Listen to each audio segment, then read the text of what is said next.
અત્યારે આ વિક્રમ 3 ની અંદર અત્યારે વોર્ડ નંબર 18 ની અંદર ઇલેક્શન આવે છે અને ભાજપની આમ જો તો હલકાઈ જુઓ એમના બેનર તો મારેલા છે પણ અત્યારે એમના કાર્યકર્તા આચારસંહિતા એમને ભાજપ વાળાને લાગતી જ નથી. જો એકદમ બિંદાસ કમળનો કેસ નાખીને બેઠા છે.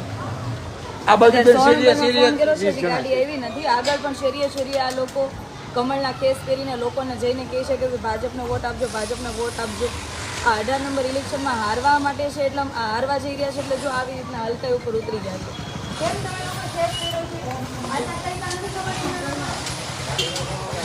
ના ભાઈ ના રાખો ને, પ્રચાર કરાય જ ને ભાઈ તમારે તો રાખો કેમ ગાડી નાખો, ગાડી નાખતા કેમ પછી બેનરે છોડાવો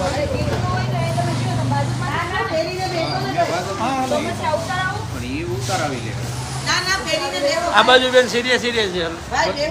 અલગ અલગ શેરીમાં છે બધા. હાલો આગળ જોઈ લેવી. હાલો આગળ હાલો છે આપણે ત્યાં પણ હલકડાઈ ઉપર ઉતરી ગયા. હા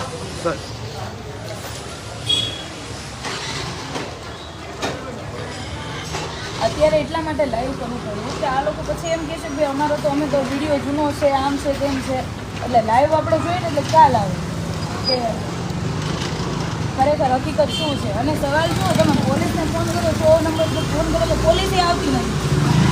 દાદાગીરી આ ભાજપવાળાની કેટલી. આની જગ્યાએ કોઈ બીજા પક્ષના બેઠા હોત તો ને આચારસંહિતા તો બધા માટે લાગુ પડે. આચારસંહિતાનું પાલન કરવું બધા જ લોકોની જવાબદારી છે. તો શા માટે આ લોકો પાલન નથી કરતા? અને ઉપરથી કેટલી સરસ સૂચના આપી છે આ લોકોને કે ભાઈ તમે કેસ પહેરીને આટા મારો, કેસ પહેરીને બેસો, લોકોને જો કે ભાઈ ભાજપને વોટ આપો. આટલું બધું આમ જોવા જઈએ તો લોકશાહીની અંદર આ ભાજપવાળા એટલા બધા ડરતા હોય તો ચૂંટણી લડાઈ નહીં, ઘરે બેસી જવાય હારવાની રીત. અત્યારે હમણાં બધા વિડીયોઝ અમારી પાસે આવ્યા છે કે અલગ અલગ સોસાયટીની અંદર એ લોકો આટા મારતા હતા. હમણાં એ વિડીયો સોશિયલ મીડિયાની અંદર પણ પોસ્ટ કરીએ છીએ. પણ આ લોકોએ અત્યારે કદાચ બીકના મારા કેસ કાઢ્યા છે. ક્યાં છે ભાઈ? ફોન કરી દીધા હોય ને,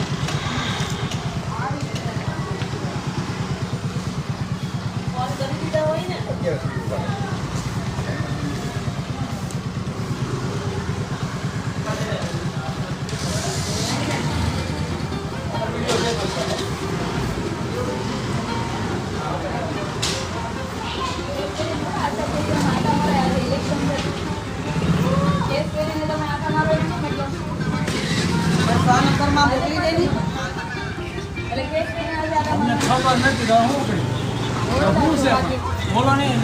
જો આ ભાઈ એમ કે શું છે, આ ભાઈ એમ કે છે કેસ કરીને આટા મારે છે, પૂછે છે શું છે એમ.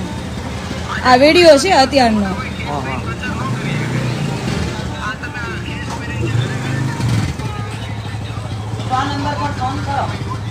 કર્યો 100 નંબરમાં કર્યો.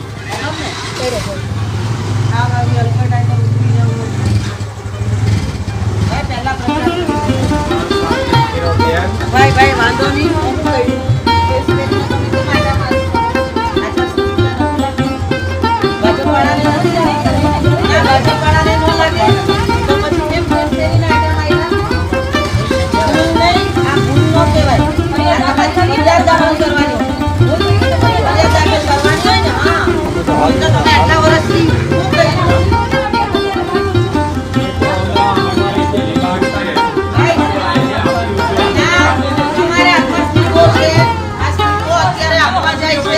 અત્યારે બાટે છે આ લોકો. જો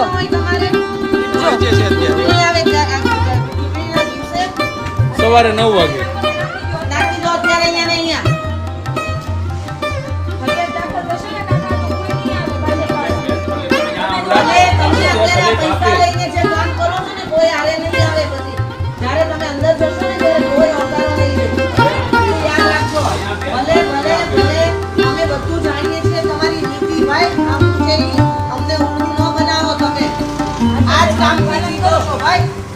કટાઈ કરી નહીં જીતો છો.